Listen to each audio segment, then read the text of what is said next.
about 10 years ago. We had a prayer meeting that basically lasted for about a year and a half. It was the Spirit of God was just moving in such a powerful way. And, before that, I would say I was a worship leader. I loved to teach, but in terms of evangelism, it just really wasn't on my grid at all. But through this prayer meeting, we feel like the Lord just basically ejected us into the harvest. And we started on one of our local shopping centers, and particularly with praying for the sick, we started to see many, many people healed. There was a deaf girl, 14 years old, that we prayed for on a train. That was the first miracle that we'd seen on the street. She was completely deaf in both of her ears. And she wrote in her notebook, she said, "I can hear for the first time. I can hear the sounds of cars and whispers and different things like that." So that was kind of what sparked us. And we were sort of, the Lord just sort of ejected us into the harvest field. And we started with, some of the Way of the Master things and evangelism training like that. And we saw a lot of people coming to Christ. I started things called Rescue 316, which was, we had a vision to see like 50,000 decisions in a year. And we had launched 16 different shopping center outreaches throughout Queensland. And we were seeing amazing things. But I came to a point where people were making decisions for Christ, but it was very challenging to make the transition from what the Lord was doing on the streets to actually getting them into discipleship and into church. And at that time, we didn't really know any other way. So we would just invite them to church. But we found that there was only a very small portion of the number of people that were making decisions for Christ that were actually making it through to church. So that really started us on the journey of trying to explore, Lord, what does it mean to actually disciple these new ones?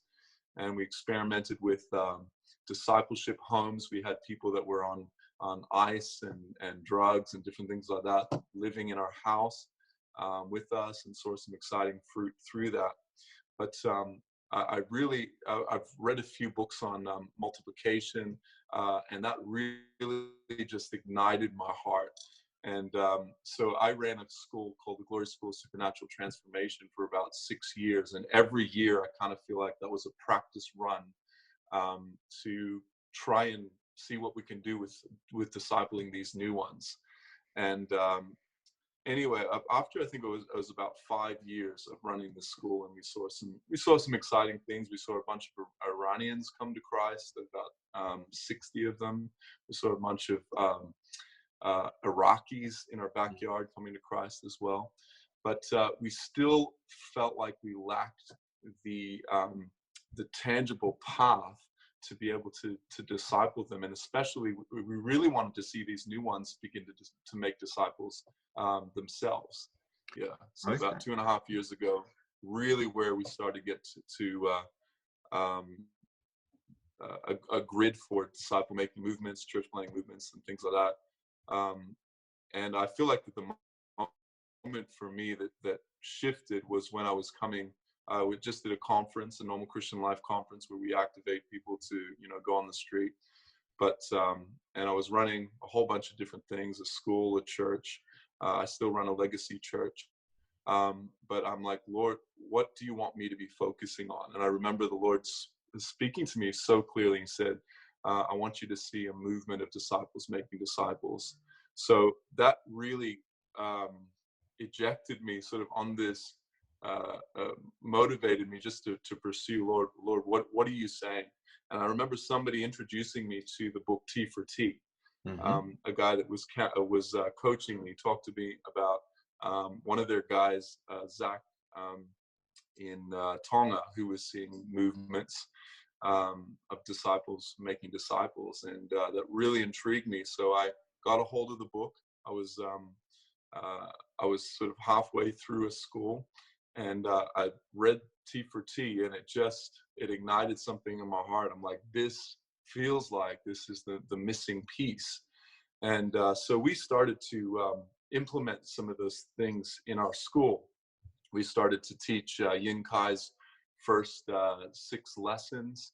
And there was actually two Chinese girls that had responded to an altar call on a Friday night. And two of our Glory School students, David and Megan, went to disciple them. So on the Tuesday, they took them through kind of Yin Kai's first initial lesson, where, why do we share the gospel and who do we share the gospel to? And these girls wrote down about 27 names of people that they knew in their lives that were far from God.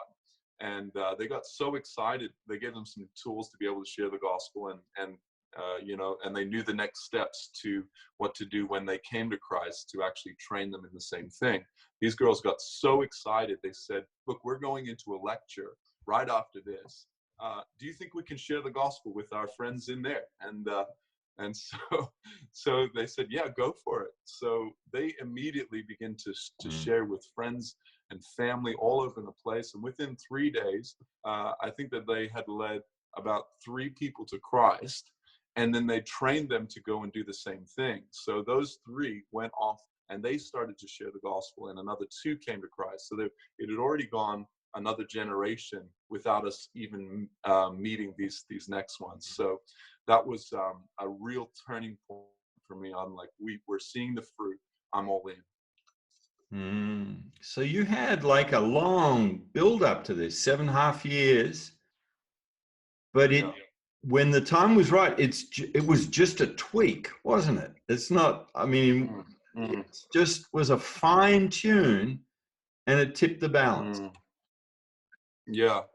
I think the other thing was, we trained a lot of people in terms of evangelism. I think we were motivating people, sharing about the importance of evangelism. We would teach people how to pray for the sick, but we didn't have any practical tools to really put in their hands.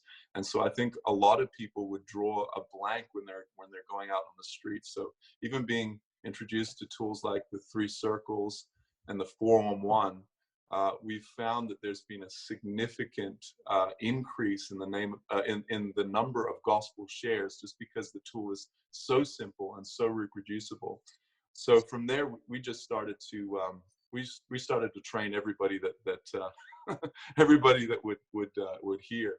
So we went down to Newcastle, and there was a church down there that we started to train. It was simple gospel tools like the 3 circles, and we put out a gospel challenge to people could actually pray about how many gospel shares would you share in a week, and people made a commitment. I think that we made a group goal of about 1,000 gospel shares over 4 weeks, and I think it ended up to be about 800 gospel shares total. And I think there was close to it was 150, just trying to remember the stats, 150 to 300 people over that period actually made decisions for Christ. So we're like, we were just amazed by the number of people that were actually making decisions. They say that Australia's it's just hard soil. People already heard the gospel before, and they've already made a concrete decision. But we're finding that sharing a simple tool like the 3 circles, that many people are saying, yeah, I'm willing to turn and believe and make Jesus the King and Lord of my life. So what's been the development over the last 2.5 years since that initial breakthrough? What's it look? Yeah. So I remember actually your podcasts were a phenomenal influence on my life, and I think I listened to what the guys were doing in Austin, Texas, with they call them the different Galilees, and they were doing that. I was introduced to the concept of the House of Peace Search. So I had done a lot of Thursday night mall evangelism and different things like that. But I heard about this whole Luke 10 House of Peace search, where you're basically following the model that Jesus gave to his disciples, going two by two, healing the sick and finding the house of peace, and then staying with the house of peace. And when I heard that, I was like, that just makes a lot of sense. So I, to be honest, I didn't like the idea of going door to door initially. I thought, well, that's what the Jehovah's Witnesses do. That's what the Mormons do. But I remember the Lord just speaking to me. He said, would you let go of your pride and just allow me to shine through you? So I started to do that with my daughter. I brought my daughter out. We just went door to door and offering to pray for people, sharing the 3 circles. And we were just amazed by the responsiveness of people. Now, obviously, some people say they're not interested, but we launched a team, I think, the beginning of last year, and that we're going out on a Saturday morning, just into the harvest. We're praying beforehand, and we're just knocking on people's doors, just offering to care for the community, and offering prayer. And then we share the 3 circles and the gospel. So just a really simple thing. Sometimes we say, hey, look, we've got a barbecue that's happening in a few weeks, and that kind of gets through the initial awkward conversation. But it's been amazing. It really has. In fact, just today, right after we meet, I'm going to be meeting with an Aboriginal family, Robin, Belinda, and their kids in our home here. And last year, I think it was on the first week, we had Mary Vaughn and Keith with us. They went out into the harvest and they knocked on a door. Maybe it was the second or third door. That household, Robin and Belinda, actually had come from Casino in New South Wales. They had felt that the Lord had called them up to Ipswich. Most of their family is far from God, but they were following the Lord. They didn't know why they were here, and they were praying that morning. They said, Lord, would you send somebody to our door to come and pray for us? And because we don't know why we're here. And so that moment, I checked with them, that moment that they actually knocked on the door, they were praying for somebody to come to the door. And so they got to pray for them. They got to minister to them. And we found that they have really been a household of peace. In fact, just in the last few weeks, I would say there's about 5 of their daughters that we'd shared the 3 circles with them. They all said that they were in brokenness, and they weren't ready to make that step to go into God's perfect design. But just a couple of weeks ago, they've all responded to Christ. Now they all want to get baptized, and they are so well connected in the community. Every time I go over there, there's another family, there's another person that I meet. For last year, we've made some, I think, some tweaks with our team. We have a thing called Kingdom Family on Mission, which is if you've listened to Steve's podcast, talking about like residency, basically where you have a weekly rhythm where people are doing family, doing church together, one day a week, and then we're out in the harvest. So we found that that's been a really helpful thing to create consistency with our team. I think that the challenge that we have been addressing, we were just talking about this on Wednesday night, is that we're getting a lot of decisions for Christ, and we're celebrating those decisions. But I feel like we probably haven't celebrated the consistency as much, and we need to actually celebrate both, because our team is very evangelistic, and they love going out in the harvest, and we love the stories of families coming to Christ, baptisms, healings, things like that. But now what we're beginning to do is just to, on a weekly basis, to celebrate the consistency. So, for instance, we have Andrew and Sheila, who are an amazing couple. They met an Indian Fijian family, and they've been going through kind of the 7 stories of hope with them. They haven't come to a point where they've made a decision for Christ yet, but it's been an ongoing journey with them to really kind of go through the creation to Christ story and things like that. And we found that the consistency of meeting people in their homes, that has been is showing a lot more fruit. So I think that that was a major challenge, is that we're always breaking new ground, and we're probably not following so much of what Jesus said in Luke chapter 10, that when you find the house of peace, stay in the house of peace. So yeah. So you've attracted a lot of crazy pioneers, and maybe you need some of those pastor teacher types. Yes, exactly. Yeah.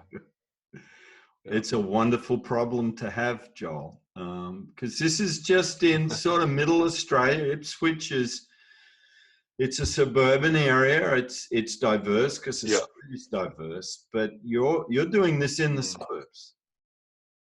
Yeah, exactly.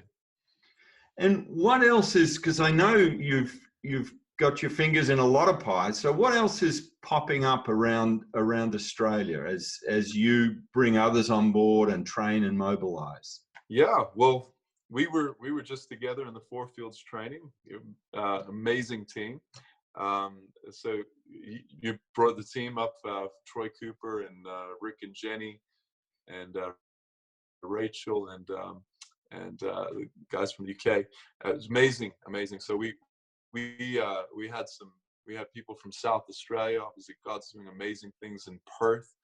But just one story. One of my friends from Victoria, Jaleel, he has just jumped in the harvest. Like he's doing a 30 days in the harvest since he's been at the Four Fields, and he's very influential. He's worked for the Billy Graham organization down in Victoria there. And so he's just absolutely going for it, just running with it. Just yesterday, I was also talking with Ellie, and I was in Bendigo last week. There's some churches there that are so excited about the concept of disciple-making movements, of the House of Peace Search. And actually, just on Monday, I took a senior pastor out in the harvest. I thought, man, if there's anything that I could really deposit in this church down here, would be actually going out and doing a House of Peace Search. So he had a dream about a house where he previously used to live. It was quite a lower socioeconomic area. And he said, you know what, just talking about the House of Peace, I remember that dream. So I was like, why don't we go for a drive? So we got some Easter eggs, and we're like, we're going to just give some Easter eggs to the community. We drive up, and he says, that's the house that was in my dream. And there's a lady that's sitting out the front. This is just on Monday. So we hop out of the car. We've got our two girls with us. And we walk up to her and just say, hey, we're just from this church, and we're offering to pray for people. And Jason just shared about his dream. And this lady, she just, it blows her mind. She said, you know what, I wasn't supposed to be out the front before, because I'd called a taxi like an hour before, but then for some reason my order got canceled, and so I've been out the front here. Now you guys turn up. I'm just about to visit my daughter who's sick. And so we got to give her Easter eggs. She said, please give me some contacts about your church. I want to understand about this. And so, and then right after that, there's two guys that came up to us. We got to share the 3 circles with them. And a guy at the back says, Jason, and calls out to him. He hadn't seen him for 15 years. So it was just like within the spans of 10 minutes, there was all of these divine appointments. The lady's ready for Jason to come back and visit with him again. And so it's just been exciting. And then it's not only has it fruit been happening in Australia, the exciting thing is I believe that Australia is positioned for a movement of disciple making that's going to spread to the nations. According to the ABC, I believe that we are the second most multicultural nation in the world. And so we've had people in the harvest. Bonani was a young Congolese boy that we had shared the 3 circles with. He decided to turn and believe and receive Jesus. And so we baptized him in the Brisbane River right after that, in shark-infested waters. And from there, his cousin, we've been training. His cousin was just around here on Wednesday. His cousin's helping train train a brand new church start in the Congo. So it's skipped from Ipswich to the Congo. We also trained a Peruvian lady in our school named Yana Lee. She went back to Peru, and within a short period of time, I think it was 2 weeks, she shares the 3 circles to her family and her friends, and they say, we're all in brokenness. They're weeping, they're crying. They all respond to Jesus. She leads 40 people to Christ within 2 weeks. Then she trains them solidly for 7 days, and she forms 2 home churches over there in Peru. So it's like the nations are literally at our doorstep. And you have some Filipinos as well, don't you? We do, yes, absolutely. And it's jumped to the Philippines? It's jumped to the Philippines. Yeah, we're doing some trainings in June in the Philippines, 4-fields, 4-on-1 trainings with pastors in Mindanao. I think in Mindanao there's about 60% of the tribes are unreached. And so they're on the front lines. We're going to be equipping them with tools to be able to reach all of those unreached tribes in the Philippines. And so it's been thrilling. Wow. Joe, what's God put on your heart for Australia? So from a local perspective, we as a team, we have really taken ownership to see No Place Left in 5 suburbs. And there's 48,061 people in our local area. We believe that we're going to be able to see, we're believing for No Place Left in 2 years, that everybody has the opportunity to hear the gospel and respond. And we want to see multiple streams of generational, churches that are being planted, that are spreading overseas, and groups that are being formed. I believe that this nation is ready for this. I'm so encouraged, even just hearing your story about how God's used you all over the world through your books and through your podcast to so strengthen and encourage people in disciple making movements. But even moving back to Melbourne, that is such a confirmation to me that Australia is so right for this. And we're believing, the great South land of the Holy Spirit, the prophecy that Smith Wigglesworth prophesied, that the last greatest move of God would happen in the nation of Australia. If that is going to happen in Australia, being the second most multicultural nation in the world, I believe that not only we're going to see movements here, but we're going to see movements that are going to empower local and international missionaries that are going to impact the nation. So, yeah. We're believing for big things for Australia. Has anyone showed you the 3 circles before? Have you heard of 3 circles before? Has anyone ever shared the 3 circles with you? Before? No.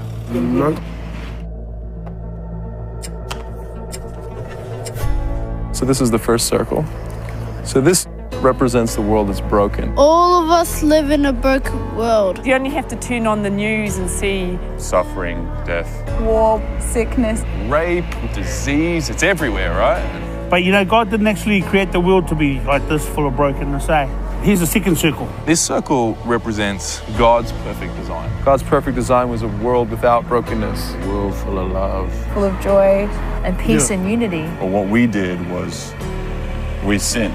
Sin could be anything from lying to murder. Wait, so just like normal lying or like hard lying? And what sin did, it separated us from God's perfect design and threw us into brokenness. And so people try all kinds of different things to get out of brokenness. They might try drugs or alcohol. Or maybe chasing a career or money. Smoking. even bullying other people at school? Oh, sleeping around, suicide, exactly, a good example. But it doesn't actually fix the problem of brokenness. It's like a bungee cord. We just get snapped straight back into brokenness. And ultimately, if people die in that state of brokenness, they're separated from God, and that means that that's eternal separation from God. Do you know what this place is often called? Yes. What God did was, he didn't want to leave us in that place. God loved us so much that he sent his son Jesus to die on the cross. Jesus was God, so he had no sin. And when he died and rose again, he actually took on all of our sin and cancelled it, like he crushed it. He said if we would turn away from our sin and believe in Jesus and make Jesus the Lord of our life, We become restored back into God's original design. And you become a new creation, a new person in Christ. And will restore us back into relationship with Him. So there's only two kinds of people in this world. People that are in brokenness or God's perfect design. Where would you see yourself? Probably right there, to be honest. This circle. I'm not sure. Love? Brokenness? Possibly a couple of love. The bungee stage. Yeah, the same. And where would you like to So where would you like to be? You'd like to be here? Yeah. Right there. middle of this star circle? One with God. So here? So is there anything that's stopping you from turning and believing in Jesus? And allow Him to be Lord and King of your life? Stubbornness. Probably not. Probably weed, to be honest. Nothing stopping me. You know the awesome news about Jesus? He is the only way out. If you try to clean yourself up before coming to Jesus, it's like trying to get clean before you take a shower. Oh, I see, yeah, I get that. Is there anything stopping you? We shared the 3 circles with 34 people. 4 were already believers. 13 chose to remain in brokenness, but some were deeply impacted. And 17 wanted to leave brokenness and receive Christ. There are many powerful ways to share the gospel, and the 3 circles is a great place to start.